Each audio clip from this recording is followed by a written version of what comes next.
dalam makna geopolitik nasional Indonesia oleh Anton Permana dari Tanhana Dharma Manggrava Institute. Dunia tersentak ketika tepat pada tanggal 24 Juli tahun 2020 yang lalu, pemerintah Turki di bawah kepemimpinan Presiden Recep Tayyip Erdogan membuka dan menjadikan kembali bangunan indah Hagia Sophia menjadi masjid. Setelah hampir 100 tahun Masjid Agung dan megah tersebut ditutup dan dijadikan museum oleh pemerintahan sekuler semasa Kemal Atatürk. Dibukanya kembali Hagia Sophia, terlepas pro dan kontra, menjadi catatan penting bagi umat Islam di dunia.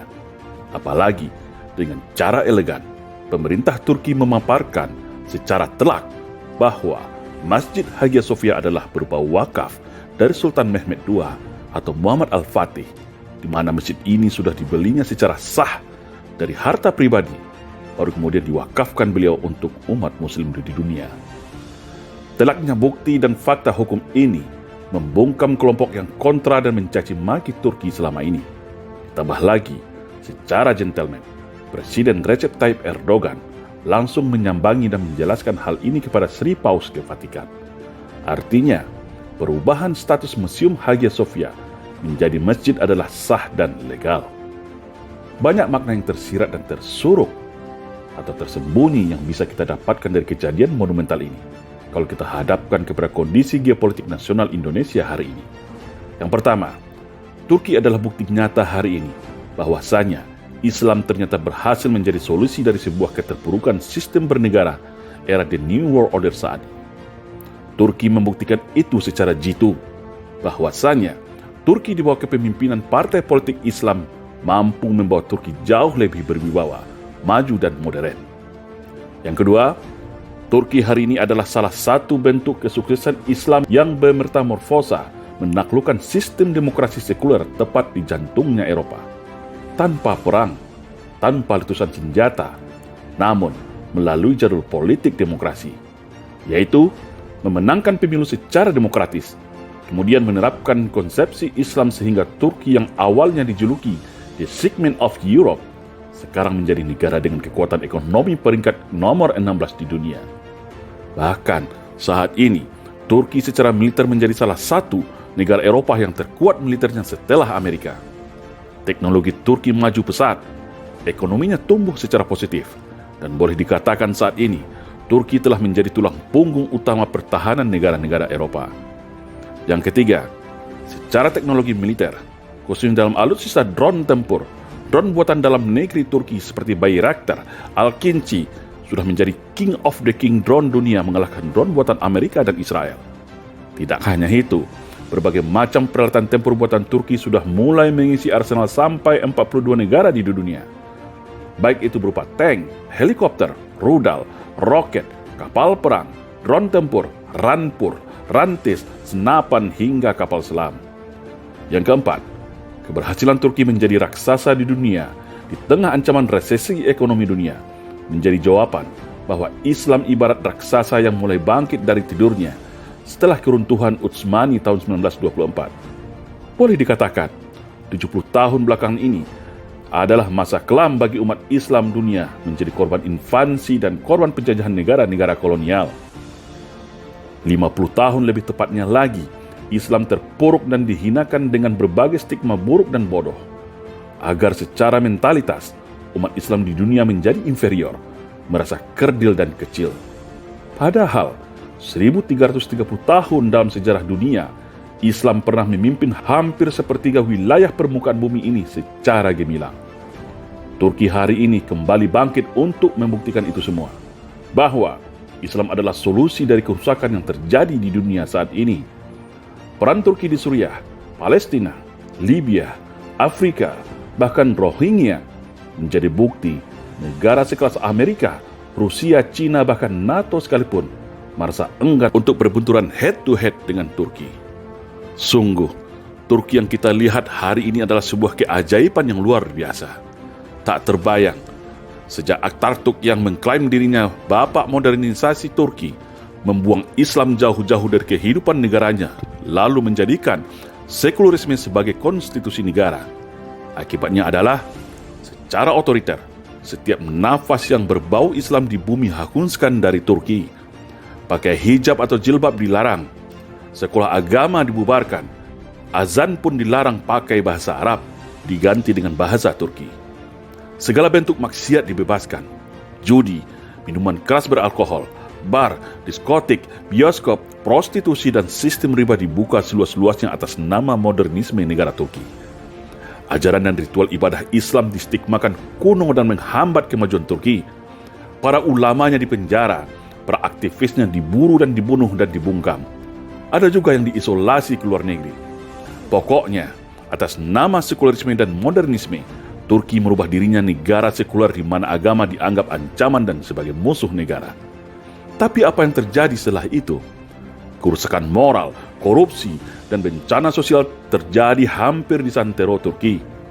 Ternyata, sekularisme yang dulu mereka agung-agungkan hanya halusinasi semu yang membodohi diri mereka sendiri. Turki akhirnya jatuh terpuruk dalam gelimang hutang serta berbagai konflik sosial politik dalam negerinya. Berbagai macam polesan pencitraan melalui tipu daya media dan intimidasi kekuasaan tak kuasa menahan semua kebusukan Turki era sekuler. Terpuruknya Turki sekuler inilah yang akhirnya menjadikan pukulan telak rakyatnya yang kemudian sadar bahwa meninggalkan agama dengan alasan modernisme itu adalah sangat keliru. Lalu tampillah sosok Erbakan, guru dan mentornya Recep Tayyip Erdogan ke panggung politik Turki dengan membawa nilai-nilai Islam, sistem pergerakan Islam dalam politik demokrasi. Sentuhan spiritualitas rohani Islam inilah yang kemudian menjadi oase pelepas dahaga kekeringan spiritualitas Turki sekuler. Sampai akhirnya hari ini, Erdogan sukses membuktikan dapat membawa Turki kembali menjadi pemain utama di dunia, di mana pengaruh dan perannya sama-sama kita ketahui saat ini sangat luar biasa. Lalu bagaimana dengan Indonesia? Inilah pertanyaan menarik untuk kita jawab bersama. Karena kalau kita lihat arah kiblat dan orientasi pemerintahan kita saat ini masih secara tradisional tidak bisa melepaskan diri dari pengaruh dua kutub kekuatan dunia, yaitu China dan Amerika. Secara kuantitas, saat ini ketergantungan Indonesia masih dominan di bawah pengaruh kubu Amerika dalam hal besaran investasi dan hutang. Namun secara kualitas, keberpihakan Indonesia saat ini sudah termasuk dikategorikan dalam poros China, apalagi dalam kebijakan politik dan ekonominya. Hal ini perlu dipikirkan ulang oleh para pemimpin negara saat ini, serta mengkalkulasikan peta geopolitik dan geostrategi global, bahwa ada raksasa baru yang sudah lahir di timur, yaitu Turki, di mana secara kultural dan DNA sejarah masa lalu sudah mempunyai hubungan yang erat sejak masa kerajaan Nusantara dengan Indonesia.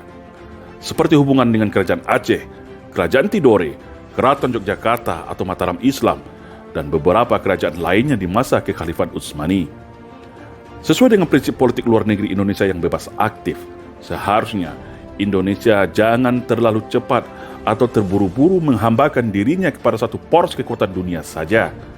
Sebagai negara besar yang berdaulat, sungguh disayangkan kalau negara besar ini justru membebek dengan kepentingan negara luar. Banyak instrumen dan langkah geostrategi Indonesia yang seharusnya dapat memberikan keuntungan bagi kepentingan nasional. Turki hari ini dengan kemajuan teknologinya sudah mulai merambah dunia, di mana secara kualitas juga sangat luar biasa. Baik itu dalam hal teknologi pertahanan, pertanian, alat kesehatan, hingga digital informasi teknologi. Kemajuan teknologi Turki juga membuat China dan beberapa negara Eropa mulai gelisah. Seharusnya, peluang inilah yang dimanfaatkan oleh pemerintah Indonesia, bukan bergantung kepada satu negara saja seperti China. Apalagi Turki, dalam hal kerjasama apapun, tidak rewel dan penuh trik-intrik, penuh persyaratan akal bulus, akal licik seperti China. Beberapa negara Islam seperti Malaysia, Pakistan, Afghanistan, Mesir, Afrika Selatan, bahkan beberapa negara Eropa Timur mulai menggeser biduk politiknya ke arah Turki. Cuman sayang, Indonesia belum memanfaatkan momentum dan peluang ini secara maksimal. Kacamata politik luar negeri kita masih sulit lepas dari cengkeraman China. Sudah jelas sistem kerjasama dan hutang dengan China itu banyak merugikan dan mengancam kedaulatan negara kita. Tapi, sepertinya pemerintah tetap tak beranjak sedikit pun dari garis politik kebijakan China. Atau ibaratnya, Indonesia tak lain adalah negara di bawah ketiak China. Sangat banyak contoh kebijakan tentang hal itu kalau kita kupas lebih dalam. Satu hal lagi yang mesti menjadi catatan penting bagi Indonesia adalah Turki maju dan bangkit hari ini setelah berhasil melepaskan secara bertahap baju sekularisme negaranya selama ini. Saat ini, azan berbahasa Arab kembali berkumandang di Turki. Perempuan berbusana muslimah seperti jilbab, cadar kembali masif di Turki. Sistem bank konvensional mulai ditinggalkan dan beralih ke bank syariah.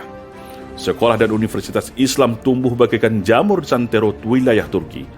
Masjid setiap waktu solat jemaah begitu ramai dan membludak. Syiar Islam berupa acara dakwah, seminar, diskusi politik Islam begitu marak dan meriah di mana-mana. Semua berjalan dengan indah tanpa ada paksaan atau intimidasi. Kondisi ini begitu kontras dengan Indonesia hari ini, di mana justru yang terjadi sebaliknya. Indonesia baru akan memulai apa yang sudah dibuang jauh oleh Turki, yaitu kehidupan sekularisme. Turki sudah membuang sekularisme dan mengembalikan ajaran Islam sebagai way of life, kehidupan negaranya. Indonesia hari ini justru mau membuang sila ketuhanan yang Maha Esa agar menjadi sekuler dan soft atheist.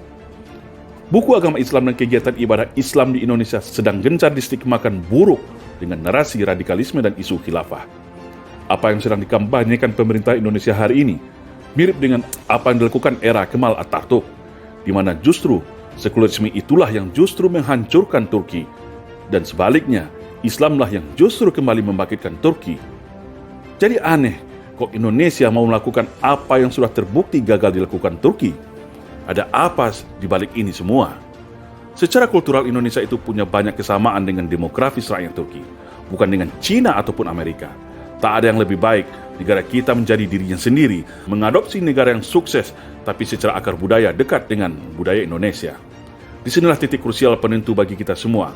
Ada apa di balik kiblat dan arah geopolitik dan geostrategi negara kita sebenarnya? Cina dan Amerika itu sama jenis makhluknya dalam hal kepentingan politik dan ekonomi. Jangan harap dua negara itu akan memajukan Indonesia. Justru yang akan terjadi sebaliknya. Bagaimana membuat Indonesia selalu tetap miskin, bodoh, di bawah kendali politik dan ekonomi mereka melalui proksi yang sudah mereka tanam dalam tubuh kekuasaan. Semoga bangkitnya Turki dari timur dapat memberikan sinyal kepada para pemimpin negara ini untuk keluar dari tempurung cakrawala politiknya.